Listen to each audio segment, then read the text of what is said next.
వీక్షకులకు స్వాగతం. నమస్కారం.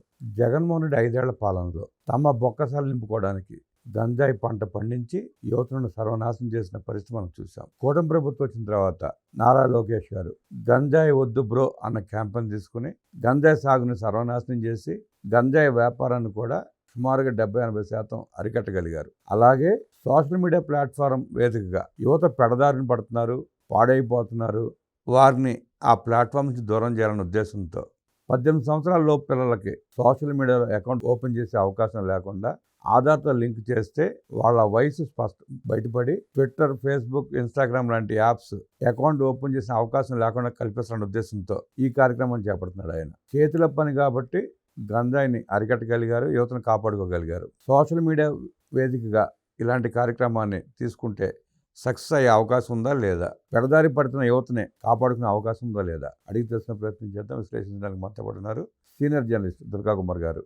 వారిని అడిగి మరిన్ని విశేషాలు తెలుసుకుందాం. సార్ నమస్తే. నమస్కారం బ్రహ్మ గారు, మన వీక్షకులకు. గంజాయి వద్దు బ్రో అని రాష్ట్రంలో సుమారుగా 70-80% గంజాయిని అరికట్టి పెడదారి పట్టిన యువతని బాగు చేసుకోగలిగిన Nara Lokesh social media platform మీదుగా ఇబ్బంది పడుతున్నారు, పిల్లలు దెబ్బతింటున్నారు, చదువులు పాడైపోతాయని అన్న ఉద్దేశంతో ఆ కార్యక్రమాన్ని కూడా చేపట్టి ఆ ప్లాట్ఫామ్స్ దూరం చేసే ప్రయత్నం చేస్తున్నారు నారా లోకేష్ గారు. అక్కడ సక్సెస్ అయిన లోకేష్ గారు ఇక్కడ సక్సెస్ అయ్యే అవకాశం ఉందంటారా? యువత మాట వినే అవకాశం ఉందంటారా? లేదు బయట దేశాలకు చెందిన ఆ యాప్స్ అంగీకరించే అవకాశం ఉందా?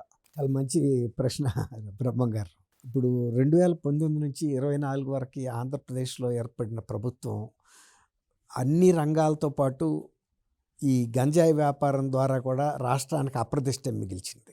దేశంలో ఏ మారుమూలలో కూడా గంజాయి దొరికితే దాని మూలాలు ఆంధ్రప్రదేశ్ అని చెప్పారు. ఆ దొరికిన నేరస్తులు చెప్పారు. అనేక మంది పోలీసు ఉన్నతాధికారులు కూడా చెప్పారు.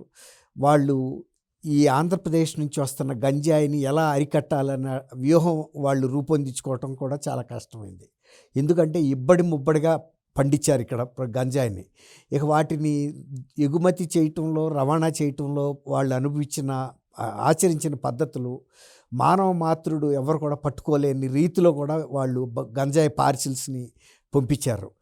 అది ఇప్పుడు హైదరాబాద్లో హైడ్రా కమిషనర్గా ఉన్న రంగనాథ్ గారు ఆ రోజున నల్గొండ జిల్లా ఎస్పీగా ఉండి నల్గొండ జిల్లా మీదుగా జరుగుతున్న ఈ అక్రమ వ్యాపారంతో చాలా ఇబ్బంది పడి ఆయన అసలు ఎక్కడి నుంచి వస్తుంది అని వెళ్ళి పాడేరు ఆ ప్రాంతంలో ఈ గంజాయి సాగు చేస్తున్న పొలాల మీద దాడి చేసి ధ్వంసం చేసిన సందర్భం కూడా చూసాం.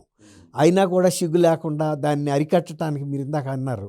ఎందుకంటే రాజకీయ నాయకులు ప్రమేయం ఉన్నప్పుడు, తర్వాత పోలీసు అధికారులు కూడా దాంట్లో భాగస్వాములు అయినప్పుడు ఇంటి దొంగని ఈశ్వరుడైనా పట్టలేడని ఆ రకంగా ఆ ఈజీ మనీకి అలవాటు పడ్డారండి. అది ఒక పవిత్ర కలయికలాగా జరిగింది.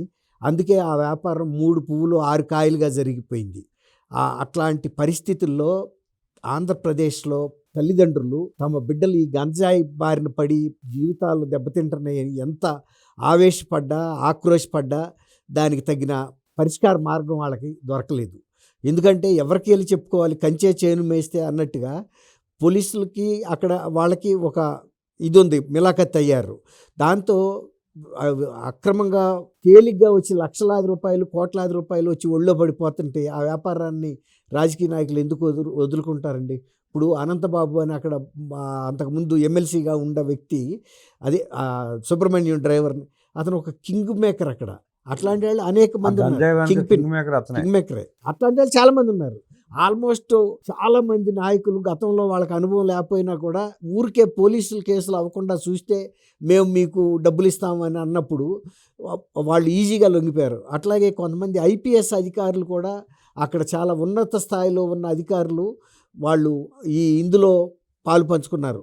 ఒక అధికారి ఆ గంజాయిని పట్టుకుని తగలబెట్టాడని ఆ అధికారిని అక్కడి నుంచి బలవంతంగా నిర్దాక్షిణ్యంగా ట్రాన్స్ఫర్ చేశారు వేరే ప్రదేశానికి.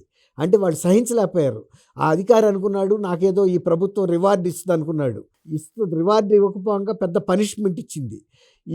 దీన్ని అరికట్టడం కోసం పేరెంట్స్లో వచ్చిన ఆందోళన అర్థం చేసుకున్న లోకేష్ గారు ఈగిల్ అనే ఒక సంస్థను పెట్టి పోలీసు అధికారులతో నిఘా పెట్టి, తర్వాత అవగాహన సదస్సులు పెట్టి తల్లిదండ్రుల్ని కాన్ఫిడెన్స్లోకి తీసుకుని మీరు సహకరించండి. అట్లాగే విద్యా సంస్థల్లో టీచర్లని వీళ్ళందరినీ అప్రమత్తం చేశారు.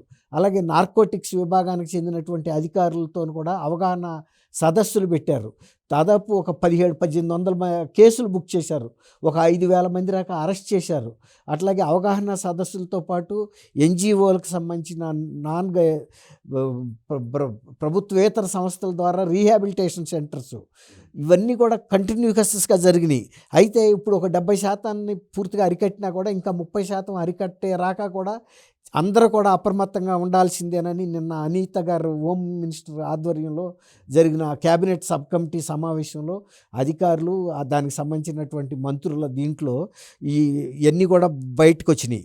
కేజీ నుంచి పీజీ వరకు డ్రగ్ ఫ్రీ కరిక్యులం తయారు చేయాలి. తర్వాత ఇంకోటి ఏంటంటే గంజాయి మాదక ద్రవ్యాల నియంత్రణ కోసం ఇప్పుడు ఈ 30%ని అరికట్టే వరకు కూడా నిరంతరం సమీక్ష జరగాలి. గతంలో ఎలాంటి చర్యలు తీసుకున్నామో అంతకింకా పటిష్టమైన చర్యలు తీసుకోవాలి. ఎక్కడి నుంచి ఈ గంజాయి ఇతర రాష్ట్రంలో పండించకుండా నివారించారు. కానీ ఇదంతా కూడా పక్క రాష్ట్రమైన ఒరిస్సాకి మళ్ళించారు. అంటే వాళ్ళు వెళ్ళిపోయారు అంతా. కానీ అక్కడి నుంచి కూడా ప్రిల్ఫ్రేజ్ ద్వారా వస్తుంది. ఈ చిన్న చిన్న ప్యాకెట్లో పెట్టుకొచ్చేస్తారండి. లగేజీల్లో కూడా పెట్టుకుని వచ్చేస్తున్నారు. అనేక రకాల ఇతర లోడుల్లో మధ్యలో పెట్టుకెళ్తున్నాయి. దీని మూలాన ఇబ్బంది వచ్చింది. ఇప్పుడు ఇవన్నీ కూడా ఎక్కడెక్కడ అవకాశాలు ఉన్నాయి నియంత్రించడానికి అనేది ఆలోచిస్తున్నారు. వాళ్ళు అధికారులు కూడా ఏం చెప్పారంటే ఇప్పటి వరకు రాష్ట్రంలో మనం ప్రథమంగా నిలిచి ఇతర రాష్ట్రాల్లో మనకు అప్రదిష్ట వచ్చినా కూడా ఇవాళ ఈ నియంత్రణ కూడా ఆంధ్రప్రదేశే ఇతర రాష్ట్రాలకు ఆదర్శంగా నిలిచింది.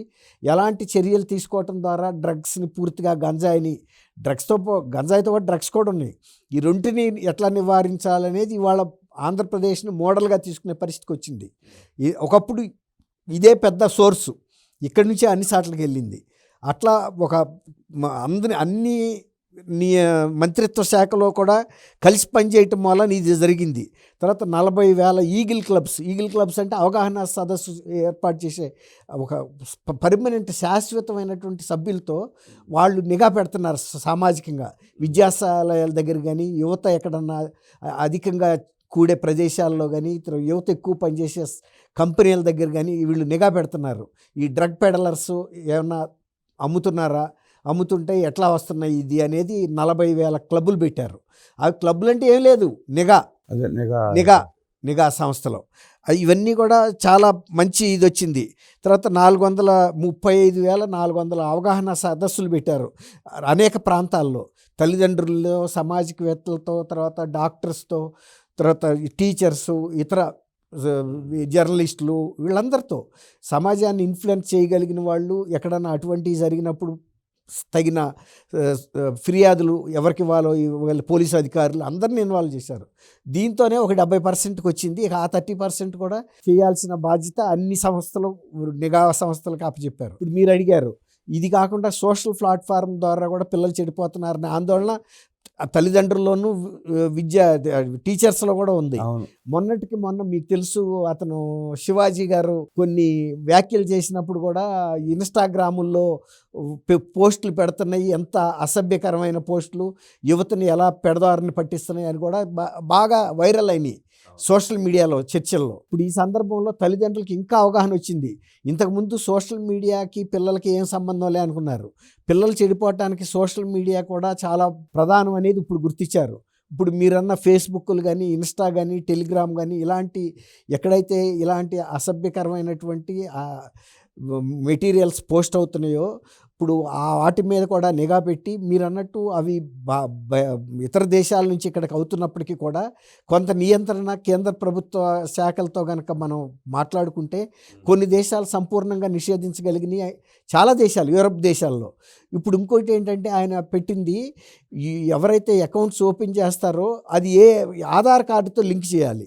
అంటే మేజర్ అయితేనే. ఇప్పుడు మద్యం షాపులకి వెళ్తే మైనర్లకు అమ్మరు. అవునండి, అవును. 18 ఏళ్ళు దాటితే తప్ప అమ్మరు. అట్లాగే ఇది కూడా వాళ్ళు అకౌంట్ ఓపెన్ చేయాలనుకోండి, వాళ్ళ ఆధార్ కార్డుని చెప్పాలి. ఆధార్ కార్డులో డేట్ ఆఫ్ బర్త్ ఉంటుంది. డేట్ ఆఫ్ బర్త్లో అక్కడ 18 ఏళ్ళు కనుక పూర్తి కాకపోతే అకౌంట్ ఓపెన్ అవ్వదు. చాలా వరకు ఫిల్టర్ అవుతుంది అక్కడ. ఒకటి. రెండోది, మన దేశంలోకి ఇట్లాంటి కంటెంట్ పంపొద్దు అని మనం కొన్ని నిబంధనలు కేంద్ర ప్రభుత్వం ద్వారా పెట్టించుకోవడానికి అవకాశం ఉంది. తర్వాత ఐటీ శాఖ మంత్రిగా ఈయనకి అటువంటి నియంత్రణ మీద అవగాహన ఉంది. కాబట్టి రాష్ట్ర ప్రభుత్వ స్థాయిలో పోలీసు వ్యవస్థ ద్వారా నిఘా పెట్టించడం కొంత చేయొచ్చు. ఎట్లయితే బ్లాక్ చేయొచ్చో మన ప్రాంతాల్లో కంటెంట్ రాకుండా. రెండోది కేంద్ర ప్రభుత్వ సహకారంతో చేయొచ్చు. అలాగే డైరెక్ట్‌గా ఆయా సంస్థలతో కూడా లేఖలు రాసి రిక్వెస్ట్ చేసి ఆపొచ్చు. తర్వాత పిల్లల్లోనూ, తల్లిదండ్రుల్లోనూ అవగాహన కల్పించడం ద్వారా ఆ ఫోనులు లాక్ చేయాలి. ఫోనుల్లో ఆ యాప్‌లు లాక్ చేసే ఫెసిలిటీ పెట్టాలి కొంత. తర్వాత ఇప్పుడు ఇది ఆధార్ లింక్ చేయటం అనేది చాలా పర్మనెంట్ రెమెడీ. స్కూల్ పిల్లలు ఎవరైతే 10th క్లాస్ లోపు అయితే ఉంటారో వాళ్ళు 18 ఏళ్ళు ఉండరు. మహా ఉంటే 15, 16 ఏళ్ళు. కనీసం ఇంటర్మీడియట్ అయిపోయినాక ఇంటర్మీడియట్ అయిన తర్వాత ఓపెన్ అవ్వగలుగుతారు. కొంత అవగాహన ఎలిజిబిలిటీ వస్తుంది. ఏర్పడుద్ది వాళ్ళకి. వాళ్ళకు కూడా ఎలిజిబిలిటీ ఇంటర్మీడియట్ దాటితేనే అవగాహన వస్తుంది డిగ్రీలో చేరిన టైముల్లో. అప్పుడు వాళ్ళకి తెలుస్తుంది కాబట్టి బాధ్యత కొంతవరకు బాగుంటుంది. ఇది చాలా మంచి ఐడియా అండి. ఆధార్ లింక్ పెట్టడం అనేది ఖచ్చితంగా ఈ సమస్య పరిష్కారానికి 95% పరిష్కారం అయితే దొరుకుతుంది అనుకుంటున్నాను. ఇక తల్లిదండ్రులు కూడా కొంచెం జాగ్రత్తగా పిల్లల్ని చూసుకోవాలండి. ఈ పిల్లలు ఏం వాడుతున్నారు ఏంటి అనేది. అట్లాగే ఈ మాదక ద్రవ్యాల వినియోగం విషయంలో కూడా మన పిల్లలు ఏ టైముల్లో ఎక్కడ ఉంటున్నారు, ఎలా ఉంటున్నారు అనేది. ఇప్పుడు మొన్న మధ్య నెల్లూరులో ఒక వైఎస్ఆర్సీపీ నాయకురాలే డైరెక్ట్గా అమ్ముతుంటే కూడా ఇంటి మీద పొరుగు వాళ్ళంతా కూడా దాడి చేసి పట్టించారు. అట్లాంటి వాళ్ళు ఎక్కడైనా ఉంటారండి. డబ్బు కోసం గడ్డి తినే వాళ్ళని మనం సమాజంలో నిఘా వేసి పట్టుకోవాలి. సమాజం కోఆపరేట్ చేస్తే అట్టండి కట్టడి చేయొచ్చు. ఇప్పుడు 70%కి వచ్చేసింది. ఇక ఆ మిగిలిన 30% బయట నుంచి రాకుండా ప్రిఫరేజీ ఎక్కడైతే ఒరిస్సా రాష్ట్రం నుంచి వస్తుంది. ఇప్పుడు హర్యానా, పంజాబ్ లాంటి రాష్ట్రాలు 100% సమస్యను ఎదుర్కొంటున్నాయండి. అంత అభివృద్ధి చెందినటువంటి రాష్ట్రాల్లో కూడా ఈ డ్రగ్ సమస్య చాలా దారుణంగా ఉంది అక్కడ. అట్లాంటిది మరి మన రాష్ట్రంలో ఇంత మాత్రం కంట్రోల్ తీసుకొచ్చామంటే ఇక తల్లిదండ్రులు ఇంకా కొంచెం కోఆపరేట్ చేసి టీచర్స్ కూడా నిఘా పెడితే సమాజంలో పెద్ద మనుషులు ఇప్పుడు మీలాగా నాలాగా ఉండే వ్యక్తులు పిల్లల మీద, మన పిల్లలు కాకపోయినా ఎవరి పిల్లలైనా కూడా ఏం జరుగుతుంది అనేది గమనంలో పెట్టుకోవాలండి. గంజాయి ఒకటి ఈ సోషల్ మీడియా ప్లాట్ఫామ్స్ తోటి పిల్లల్ని చాలా పాడు చేస్తారు. కనపడకుండా ఏముంది, మన చిన్న మామూలుగా 7th, 8th, 10th క్లాస్ పిల్లలే ఫోన్లు పట్టుకోవటం, ఇన్స్టాగ్రామ్ ఇవి చూడటం, వాటి మూలంగా వాళ్ళు పాడైపోవటం, చదువు దూరం అవటం, ఈ గంజాయికి అలవాటు పడటం, ఇవన్నీ ఆ ప్లాట్ఫామ్స్ మూలంగా కొంత అలవాటు అవుతాం. తర్వాత అదొకటంటే వాళ్ళు ఈ షార్ట్స్ తీసే అడావిడిలో ప్రాణాలు కూడా కోల్పోతున్నారు. కొన్ని ప్రమాదాలకు గురై అంగవైకల్యానికి గురవుతున్నారు. కొన్నిసార్లు ప్రాణాలు కూడా కోల్పోతున్నారు సెల్ఫీ మోజుల్లో. అది అవునండి. వీటన్నిటిని కూడా కొంచెం అవగాహన, అప్పుడు ఎలా అయితే గంజాయి అవగాహన సదస్సులు పెట్టారో ఈ సోషల్ మీడియా ప్లాట్ఫారాల మూలాన కూడా టైం ఎంత వేస్ట్ అవుతుంది, తర్వాత పిల్లల చదువులు ఎంత పాడవుతున్నాయి అని పిల్లలకి చెప్పాలి, తల్లిదండ్రులకి, అందరికీ కూడా. అదొక సామాజిక బాధ్యతగా టేకప్ చేయటం అనేది ఒక అభినందనీయమైన విషయం. టెక్నాలజీని అభివృద్ధికి వాడుకోకుండా చెడు మార్గాలకు వాడితే దుష్ఫలితాలు కూడా ఎలా ఉంటాయని చూస్తూనే ఉన్నాం. ఇప్పుడు ఇంకోటి ఏంటంటే, ఇప్పుడు లోకేష్ గారు యువ మంత్రి, తర్వాత ఈ సబ్జెక్ట్ మీద అవగాహన ఉన్న మంత్రి, తర్వాత ఆయన శాఖ విద్యాశాఖ పిల్లలతో ఎక్కువ ఇంటరాక్ట్ అవ్వటం వల్ల ఇప్పుడు ఆయనకి బాగా అవగాహన వచ్చింది. దాంతో వీటి నివారణకు కూడా ఎలాంటి చర్యలు తీసుకోవాలనేది హోమ్ డిపార్ట్మెంట్స్ని, ఇతర డిపార్ట్మెంట్స్ని కూడా సమన్వయం చేసుకుంటా ఎప్పటికప్పుడు ఈ సబ్ కమిటీ మీటింగుల ద్వారా వర్కౌట్ చేస్తున్నారండి. అది అభినందించాల్సిన విషయం. విద్యాశాఖ మంత్రిగా నారా లోకేష్ గంజాయిని అరికట్టినట్టే సోషల్ మీడియా ప్లాట్ఫామ్స్ కూడా పిల్లల్ని, విద్యార్థులను దూరం చేసి తాను ఏదైతే నిర్వహిస్తున్నాడో ఆ శాఖలోని పిల్లలకి ఆ రుగ్మతులు అంటుకోకుండా కట్టడి చేయగలగ కెపాసిటీ ఉందని, గంజాయి అరికట్టినట్టే సోషల్ మీడియాకు కూడా విద్యార్థులను దూరం చేసి అభివృద్ధి పదాలు నడిపించే సత్తా లోకేష్కు ఉందంటూ విశ్లేషించిన దుర్గాకుమార్ గారికి ధన్యవాదాలు తెలియజేస్తూ నమస్కారం.